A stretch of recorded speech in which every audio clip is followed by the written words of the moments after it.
Ciao, sono Ellis, oggi parliamo di drammi coreani. Il sottotitolo di questo video è Amnesia portami via, ovvero lo stratagemma narrativo dell'amnesia ci ha un tantino rotto la minchia.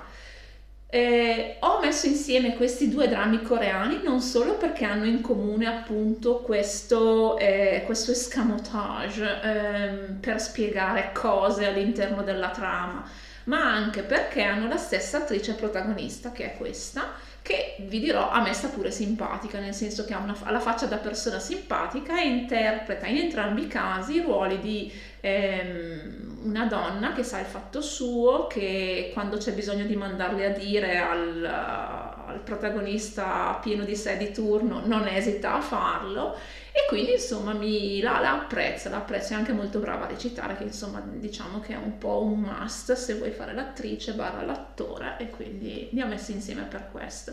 In realtà credo che potremmo riempire enciclopedie intere con titoli di drammi coreani che sfruttano l'amnesia come stratagemma narrativo, ostacolo, snodo di trama, spiegazione del caciocavallo e cose del genere. Però ho preso questi due per i motivi appunto che vi ho detto. No, il motivo che vi ho detto che è appunto l'attrice. Sono anche due bei drammi, tra l'altro, non è che sono brutti che dici oddio che palle, però la gestione del problema del trauma amnesia è fatta in maniera un po' superficialotta, un po' come dire spannometrica, come se fosse un ostacolo, diciamo, dai contorni netti e non qualcosa di ramificato che ha anche poi dei risvolti nei comportamenti dei personaggi. Quindi questa gestione, ecco, mi ha lasciato un po' con un punto di domanda. I due drammi che andiamo a trattare sono What's Wrong with Secretary Kim e Her Private Life. What's Wrong with Secretary Kim, che deve essere del 2018 se non mi ricordo male, e Her Private Life 2019-2020, vabbè, comunque Her Private Life è successivo. In entrambi i casi la trama è retta proprio dalle coppie, dalla coppia principale, che veramente tira le fila di tutto quanto nel niente poi circostante, nel senso che le altre coppie sono veramente poco incisive, poco rilevanti ai fini della storia, anche come riempitivo sono davvero poco efficaci. Però gli attori, in entrambi i casi, attori e attrice protagonista, sono talmente bravi, riescono a costruire una dinamica talmente credibile da tenere in piedi tutto lo snodo degli eventi. Partiamo dal primo, What's Wrong with Secretary Kim? Allora, ehm, casino. Allora, lei, Secretary Kim, è lei, Kim Mi-so, è la segretaria di questo tizio, ovviamente tizio inissimo, cioè bravissimo, bellissimo, intelligentissimo, ricchissimo, tutto inissimo. E l'ha fatta per 9 anni, rinunciando praticamente a qualsivoglia vita sociale, perché fa degli orari assurdi per stare dietro le pretese di lui, che è appunto il vicepresidente super figo di questa compagnia, come vi ripeto, inissimo, cioè bravissimo, bellissimo, issimo, issimo, issimo. Arrivata alla soglia dei 29 anni ha sistemato i debiti del padre, che è un aspirante rocker che praticamente diciamo non è molto arrivato e si fa intortare dal primo che passa, contraendo debiti su debiti su debiti. Sistemati i debiti del padre, sistemati i debiti delle sorelle, che sono finalmente riuscite, diciamo, a studiare, a costruirsi una carriera. Arriva il momento per Kim Il-so, per la segretaria Kim, di pensare a se stessa e quindi dalle dimissioni da questo lavoro che l'ha praticamente assorbita per 9 anni, e lui, il protagonista, Issimo lo chiameremo, va in panico perché non è assolutamente pronto a fare a meno del suo braccio destro. Lei è stata assunta 9 anni prima appunto da lui pur non avendo le competenze necessarie per il ruolo, però man mano si è, diciamo, data da fare parecchio e è diventata una persona comunque di un certo livello e soprattutto di utilità strategica all'interno dell'azienda, perché veramente riesce a prevenire i bisogni del protagonista prima ancora che lui gli dia voce. Quindi cosa succede? Lui prima di tutto non riesce a spiegarsi perché lei voglia andarsene. Quando lo capisce, ovvero lei glielo dice, lei dice sono arrivata a 29 anni, ho sistemato tutti i debiti della mia famiglia, adesso voglio dedicarmi a me stessa, a cercare qualcuno e costruire una famiglia mia. Allora lui prontamente le propone di sposarlo, pur di non rinunciare a lei.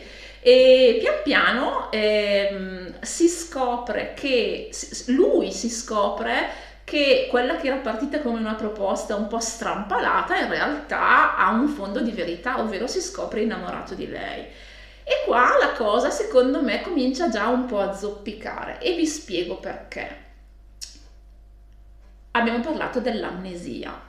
Kim Mi-soo e Issimo condividono un evento traumatico nel passato. Lui, figlio di una famiglia ricca, è stato rapito da una tizia, diciamo che poco equilibrata mentalmente, era appena stata ammollata, aveva appena subito un aborto, rapisce questo bambino. Poi, per circostanze in realtà poco chiare, rapisce anche Kim Mi-soo, che è più piccola e che era amica di questo bambino con cui si erano ritrovati a giocare un pomeriggio.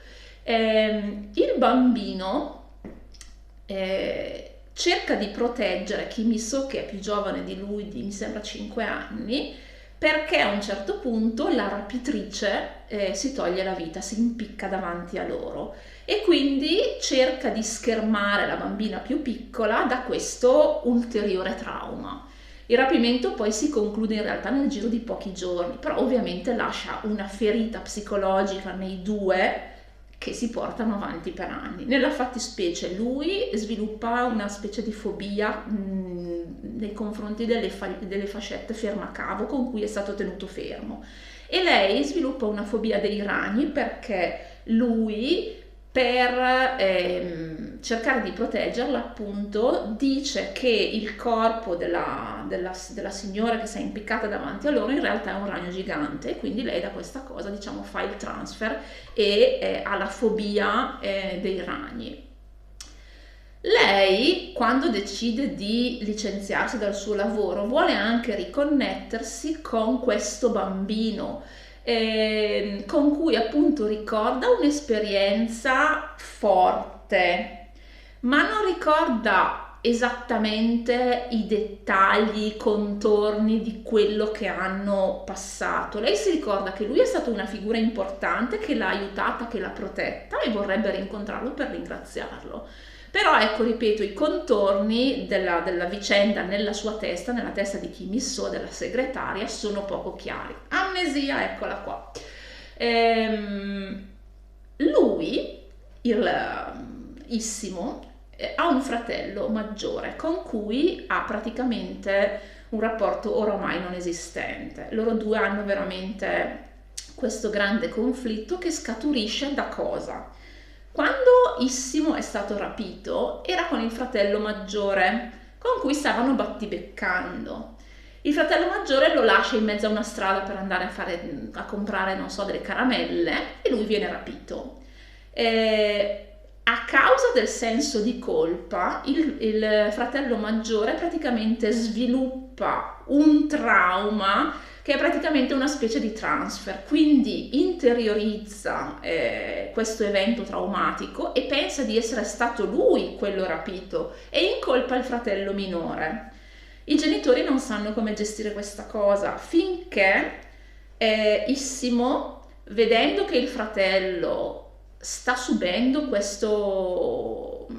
questa trasformazione e non riuscendo a spiegarsi come mai, vedendo che i genitori non prendono posizione perché questo vorrebbe dire portare il fratello in un ospedale psichiatrico e aiuto assolutamente, stigma, iattura, cioè proprio disgrazia.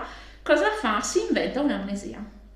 Quindi lui finge di aver dimenticato quanto gli è successo, in una specie di protezione verso il fratello maggiore con cui però sviluppa un risentimento che va avanti per più di 20 anni, perché gli episodi, cioè i fatti nella realtà sono quando loro sono adulti, ma il rapimento risale a mi sembra 24 anni prima. Quindi abbiamo l'amnesia vera di lei, che non si ricorda le cose, le circostanze vere e proprie del tradimento, ha solo il ricordo di questo bambino di cui tra l'altro ha scordato pure il nome.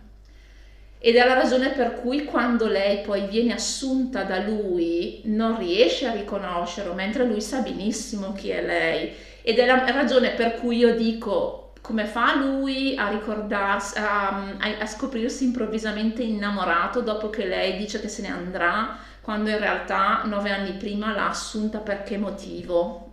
Indoviniamolo. E quindi secondo me scricchiola un po' dal punto di vista della logica. Quindi abbiamo detto amnesia di lei, amnesia vera di lei, che fra l'altro viene scoperta a episodi inoltrati, tipo sono 16 episodi, salta fuori, esplode proprio tipo nel 10, 9, 10 mi sembra, quindi con calma.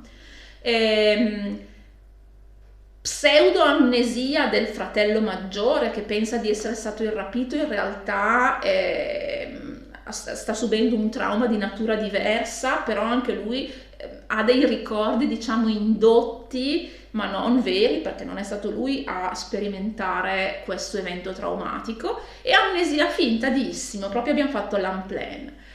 Issimo, tra l'altro, è un personaggio è narcisista a livelli patologici, però è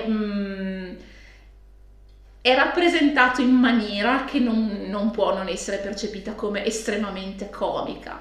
E cioè lui dice: io sono bello, sono bravo e tu mi devi sposare perché dove trovi uno meglio di me? E lei puntualmente, cioè quando, soprattutto nelle prime battute, quando lui gli fa questa proposta qua un po' campata per aria, lo mette tranquillamente al suo posto. Però ecco, lui tra l'altro attore bravissimo, cioè è veramente questo ruolo gli calza benissimo. Allora lui è un attore molto famoso che ha fatto un sacco di drammi. Io l'ho visto già in un altro dramma, ma adesso mi sto recuperando varie altre cose che ha fatto perché mi convince, mi piace proprio come riesce a rendere credibile ogni personaggio che interpreta. Però qua veramente c'è faville. E non è allora, è un bel ragazzo, però personalmente non lo ritengo proprio bellissimo, non è neanche brutto, però veramente, cioè, la maniera in cui riesce a rendere questo personaggio è straordinaria, bravissimo, e loro due, ripeto, hanno una bellissima chimica, una bella dinamica, cioè proprio funzionano molto bene insieme. Poi cosa c'è da dire? Vabbè, secondo me il dramma potrebbe tranquillamente concludersi all'episodio 12, perché all'episodio 12 lei, diciamo, tutti i tasselli vanno finalmente a posto. Lei per un po' di tempo nutre il dubbio che la persona, il bambino che sta cercando sia il suo capo, ma lui nega sempre alla luce della situazione col fratello, finché il fratello non arriva sulla scena. E ulteriormente questa cosa conferma a lei i suoi sospetti, perché comunque il fratello non riesce a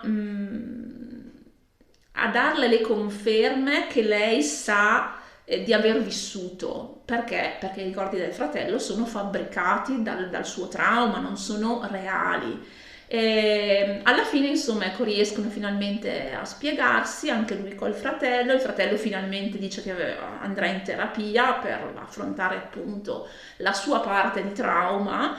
Però ecco, all'episodio 12 tutti i conflitti sono risolti, quindi poi ci sono 4 episodi di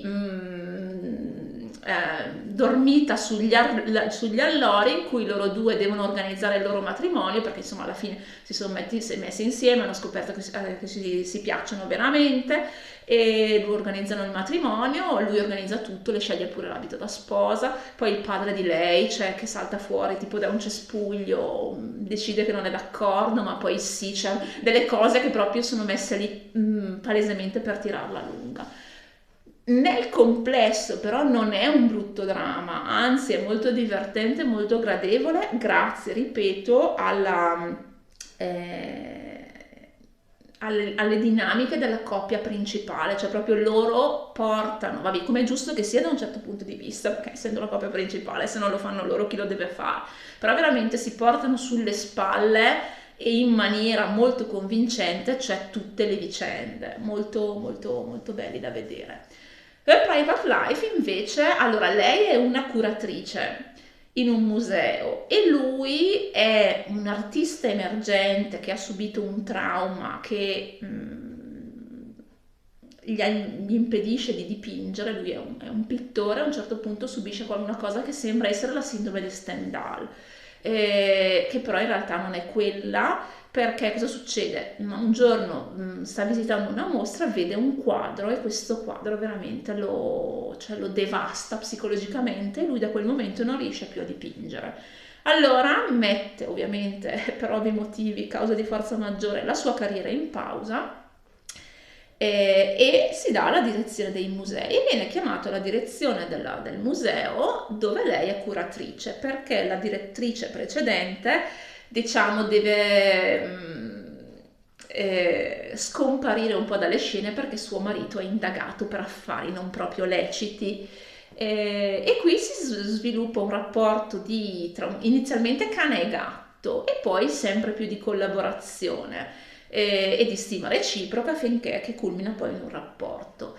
Allora, lei, Her Private Life, a cosa si riferisce? Al fatto che lei è una fangirl, lei è una fan sfegatata di questo idol che è molto più giovane di lei all'apparenza, però vabbè, lei è grande fan, però lo è segretamente perché la madre le ha assolutamente proibito di fare la fangirl perché quando era giovane, a causa di queste sue attività, ha avuto un incidente per cui si è rotta un braccio e questo le ha impedito di studiare per diventare un artista. Lei era avviata alla carriera artistica, ma questo incidente le ha precluso la possibilità, che è definitivamente tramontata quando l'azienda del padre è fallita e quindi la famiglia si è ritrovata in ristrettezze economiche e lei non ha più potuto, diciamo, cogliere un'altra occasione per proseguire i suoi studi.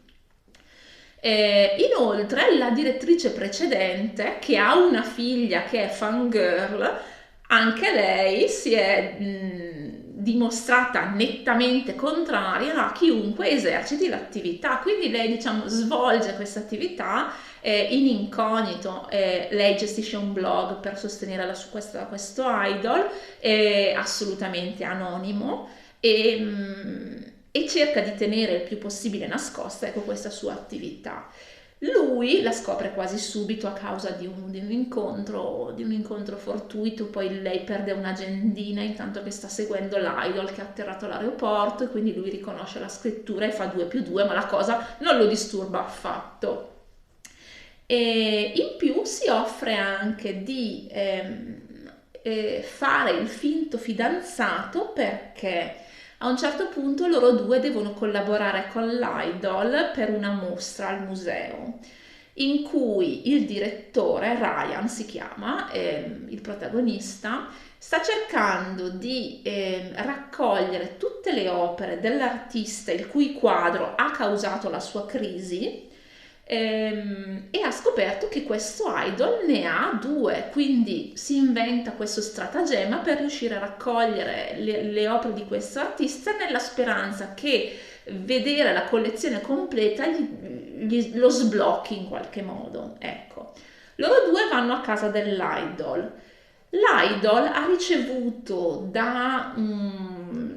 dai fan che seguono, diciamo, la rivale, fra virgolette, virgolette, della protagonista in termini di fangirling, quindi c'è questa tizia che gestisce un blog, fra virgolette, rivale appunto rispetto alla protagonista, che altri non è che la figlia della direttrice precedente, ragione per cui la direttrice precedente è contro l'attività di fangirling, perché dice mia figlia sta perdendo la sua vita dietro questo tizio e non combina niente. Cosa succede? Le seguaci della figlia, sì, della figlia della direttrice, blog rivale della protagonista, hanno regalato una giacca esclusiva all'idol per il suo compleanno. Giacca che viene definita come l'unico modello in Corea. Piccolo particolare, Ryan, che viene dagli Stati Uniti, ne ha una uguale. Quindi quando vanno a casa dell'idol, la protagonista si bagna perché diciamo è lì che deve cercare di mantenere il più possibile la sua professionalità e nel mentre all'interno sta esplodendo proprio, cioè con tutte le bollicine dell'emozione di essere a casa del suo idolo. Si bagna e quindi Ryan le presta la sua giacca che è uguale a quella dell'idol. Lei viene fotografata all'uscita della casa dell'idol e quindi si sparge la voce che lei sia la fiamma dell'idol. Le fan le dichiarano una guerra senza precedenti e allora Ryan le viene in soccorso dichiarando invece no di essere il suo fidanzato e che i rapporti che loro due, che lei soprattutto ha con l'idol, sono puramente professionali.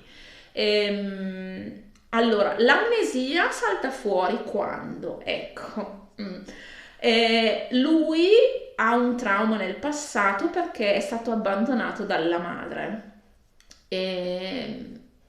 Però la cosa è ben più ramificata di quello che sembra all'inizio, perché lui è stato abbandonato dalla madre, in realtà non è stato abbandonato. La madre, che poi scopriremo essere la pittrice di quel dipinto che gli ha causato il trauma e che è anche la madre dell'idol, quindi Ryan e l'idol sono fratellastri, l'ha lasciato un giorno temporaneamente a giocare al parco intanto che andava a incontrare un possibile compratore delle sue opere. Però sulla via, non mi ricordo se dell'andata o del ritorno, subisce un incidente che tra l'altro, oltre a lasciarla diversi giorni in ospedale, le preclude anche la possibilità di continuare la sua carriera di pittrice perché subisce tipo un danno alla mano. Al parco gioca con dei bambini, Ryan piccolo, tra cui la protagonista, perché ovviamente non possiamo non incontrarci da bambini, altrimenti la nostra storia d'amore non ha ragione d'essere. Viene portato a casa della protagonista e qua vive insieme alla famiglia della protagonista, che ha anche un altro bambino in affido che però viene mantenuto dalla sua madre naturale che al momento è concentrata sulla carriera eccetera eccetera. Però a un certo punto la tragedia irrompe nelle loro vite. La protagonista subisce un incidente in cui muore il fratellino minore che salta fuori tipo alla puntata 13 perché tutti i vari flashback lo facevano vedere forse per 2 nanosecondi, quindi nessuno spettatore l'aveva notato sto fratellino, salta fuori giusto per il gusto di mettere un po' di sfiga in più alla situazione. Niente, la madre della protagonista cosa fa?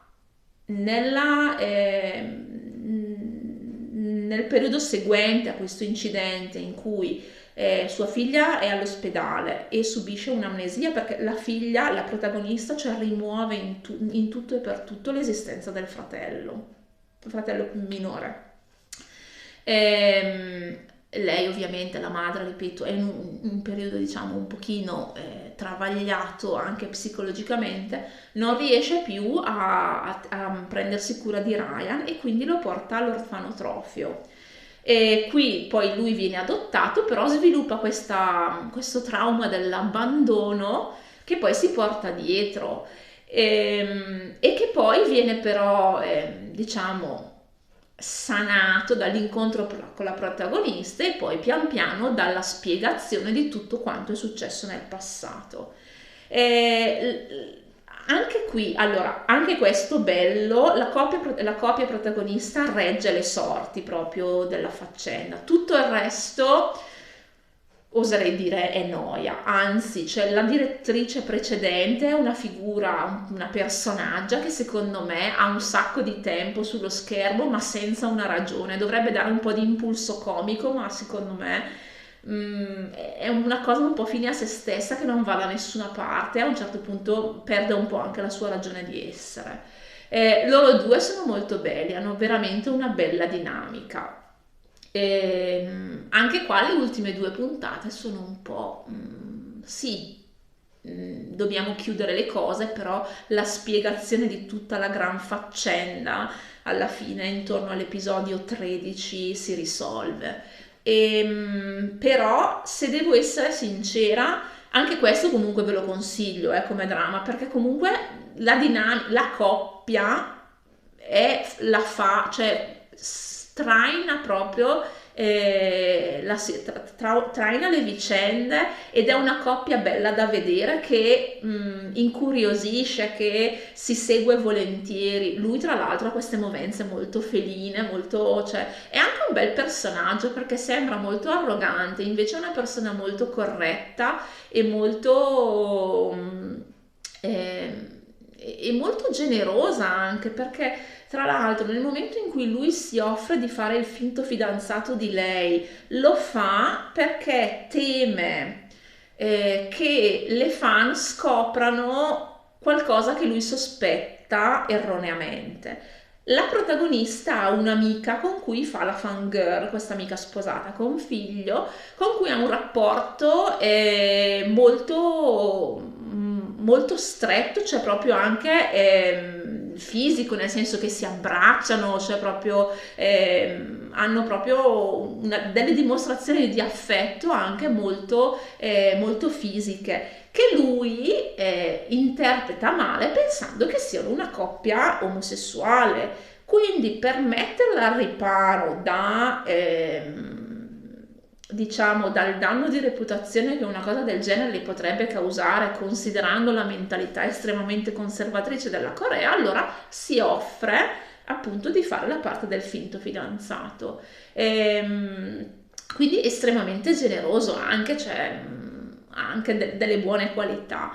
Loro due, secondo me, rispetto al primo dramma, sono una coppia molto più equilibrata, cioè lui manifesta molto anche le sue fragilità, rendendolo comunque un personaggio con cui ci si immedesima più facilmente, e lei è un grande sostegno per lui, cioè la loro dinamica di coppia personalmente mi è piaciuta molto di più di What's Wrong with Secretary Kim, perché lì il loro rapporto secondo me rimane sempre un po' impari. Lui rimane sempre il CEO e lei rimane un po' sempre la segretaria, anche se gli risponde a tono, anche se si prende il suo spazio, però la dinamica rimane, secondo me, per come l'ho percepita io, sempre un po' verticale, mentre in Private Eye è un pochino più equilibrata, e quindi l'ho apprezzata di più.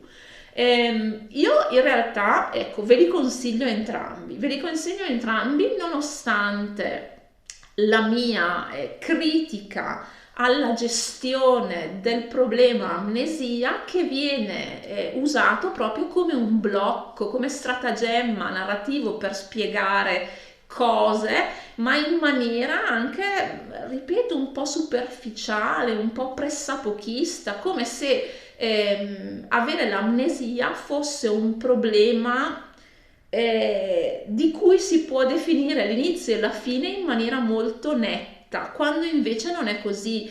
Qui abbiamo delle persone perfettamente funzionanti, con qualche sogno, un po' qualche incubo, che poi si rivelano avere appunto questo trauma, che quindi viene commesso lì in maniera spicciola, come se fosse, ma sì, ho un'amnesia, come se mi dicesse, mi sono dimenticata, non so, la sciarpa a casa. Non è proprio così, quindi ecco, quello mi ha fatto un po' storcere il naso. Però le due coppie valgono sicuramente la visione dei drammi, quindi nonostante tutto io ve li consiglio. Se avete altri drammi con le amnesie, che trattano di amnesie, segnalatemeli che cercherò di non guardarli se mi riesce, a meno che la coppia faccia faville come in questi due casi. Bene, mi fermo anche per oggi, vi auguro buona giornata e alla prossima. Ciao!